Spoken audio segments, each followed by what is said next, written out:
Halo semuanya, selamat datang kembali di channel ini. Jumpa lagi dengan saya Vicky Gimpong. Semoga teman-teman semuanya selalu dalam keadaan yang sehat.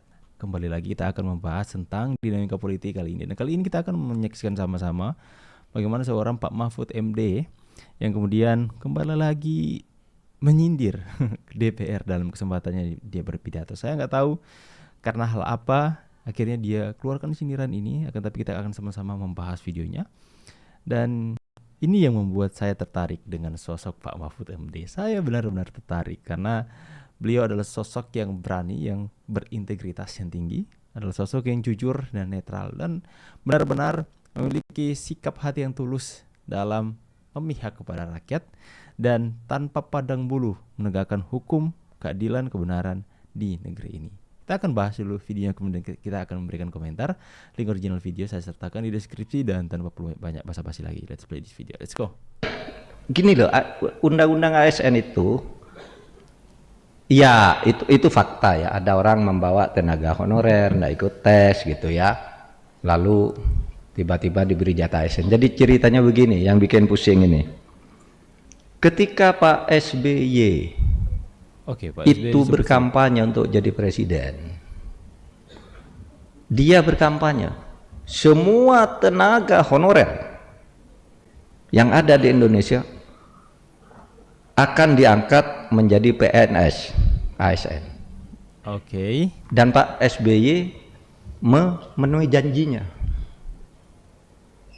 Pada waktu itu diangkatlah 870.000 orang honorer langsung menjadi PNS. Masih ada sisanya, kalau tidak salah 50.000 orang itu mau diangkat pada tahun, masih suruh memenuhi syarat apa gitu. Nah, tapi sekarang justru tenaga honorer itu jutaan. Karena apa? Setiap kepala daerah yang baru itu membawa tim suksesnya jadi tenaga honorer itu tadi. Ada ponaannya, ada anaknya, dititip ke sana semua. Sehingga pemerintah jadi kewalahan. Dulu sudah ada kebijakan tidak boleh ada tenaga honorer, semua kalau di kantor pemerintah harus PNS. Nah sekarang setiap bupati baru, gubernur baru tetap ngangkat terus, tidak bisa dibendung, sehingga jumlahnya jadi jutaan. Maka pemerintah seperti sekarang ini jadi goyang. Ini gimana menyelesaikannya? Diselesaikan sekarang, ini muncul lagi di sini. Sudah dilarang, masih muncul lagi. Ya tentu kalau mau keras-kerasan, yang diangkat sesudah tanggal ini dianggap tidak ada, itu bisa saja. Tetapi ini manusia. Belum lagi, saudara, gaji-gaji tenaga honorer itu berapa tuh gaji? Macam-macam, ada yang hanya 300.000. Jadi guru sudah dengan senang. Saya di Jogja ini, saya dulu menjadi penasihat Sultan di bidang keistimewaan. Ada ketika dibilang guru-guru honorer itu mau diberhentikan semua gitu karena anggarannya tidak ada untuk menyusul kebijakan Pak SBY itu, yang saya tidak terrekrut dari angkatan Pak SBY. Kita bukan sultan, tapi pemerintah berdiskusi ini nampaknya harus jangan. Banyak loh guru-guru yang nangis. Saya ketua Paramporo Projo, datang guru-guru tuh dengan kelompok guru, Pak kami guru honorer, gaji kami sebulan 250.000, tapi kami bangga menjadi guru karena kami punya status, meskipun 250.000 tidak apa-apa. Coba kalau Pak Jito 250.000 setengah hari habis tuh. Dia 250.000 punya anak dan sudah belasan tahun mengabdi menjadi guru honorer di SD itu. Dan di luar Jawa yang begini banyak lagi, Pak. Nah itu persoalan ASN kita. Tetapi ya itu, kalau tadi kok itu anaknya bupati, anaknya gubernur, saudaranya, ponaannya. Nah itu yang terjadi, sehingga kita dibikin pusing. Kan kadang-kala kita kecolongan, tahu-tahu sudah ada di depan meja, nih sudah ASN, bupatinya yang angkat dulu udah periode yang lalu, ini udah berhenti nih bupatinya, ini tinggalan masa lalu nih, harus selesaikan terus begitu terus. Sehingga baru-baru ini kita membuat pembaruan undang-undang ASN untuk menyetop masalah ini agar tidak ada eksploitasi. Sudah Waluddin di Unhas legislator seharusnya inter, tapi kok sekarang syaratnya kok hanya lulusan SMA ya gitu. Ya begitu Pak. Kalau Mas Waluddin, kalau legislator itu kan bukan tes kecerdasan otak, Itu siapa yang banyak memilih? Kalau dia tidak sekolah tapi disenangi orang,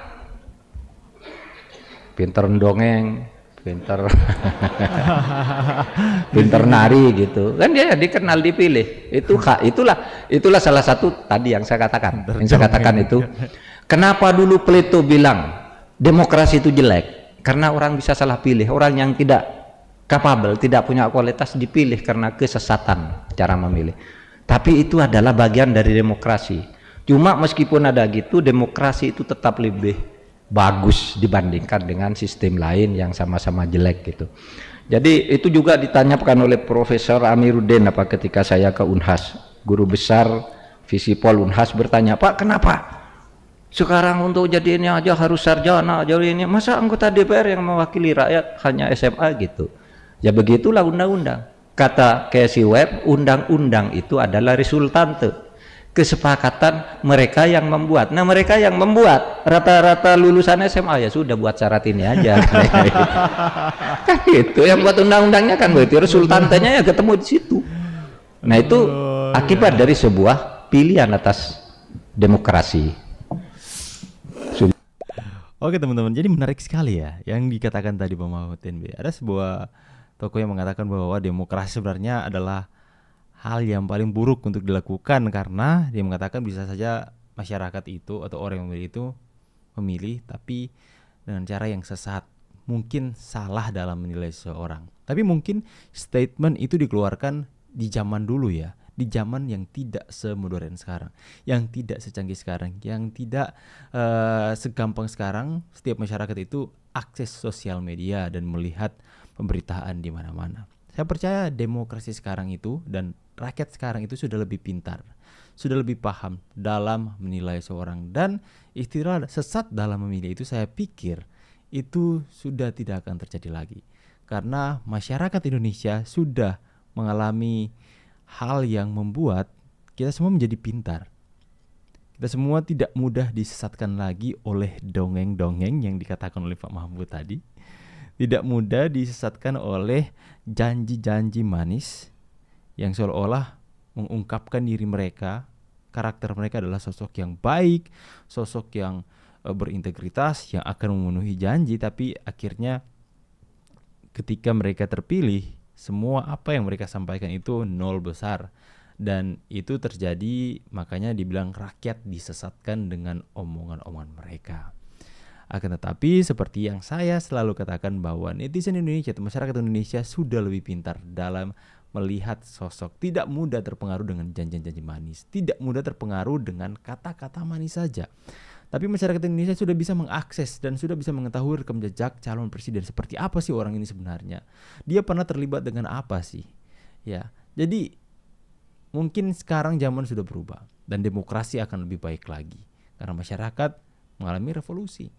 Masyarakat mengalami hal yang dikatakan itu semakin hari semakin smart, semakin pintar dalam berpolitik. Yang dulu tidak tahu apa-apa sekarang menjadi tahu karena sosial media yang sangat-sangat bisa kita akses bersama-sama. Jadi untuk itu, untuk hal yang mengatakan bahwa kita akan disesatkan ke dalam demokrasi, saya pikir itu adalah hal yang sudah, kalaupun ada ya pasti mereka yang memilih untuk biarkan saja kami disesatkan dengan kata-kata manis. Yang penting kami, surga telinga kami terpenuhi. Tapi saya percaya sebagian besar masyarakat Indonesia itu sudah pintar dan tidak mudah disesatkan lagi. Bagaimana pendapat kalian? Tulis di kolom komentar. Saya Vicky Himpong pamit. Sampai jumpa lagi di video selanjutnya dan God bless. Bye guys.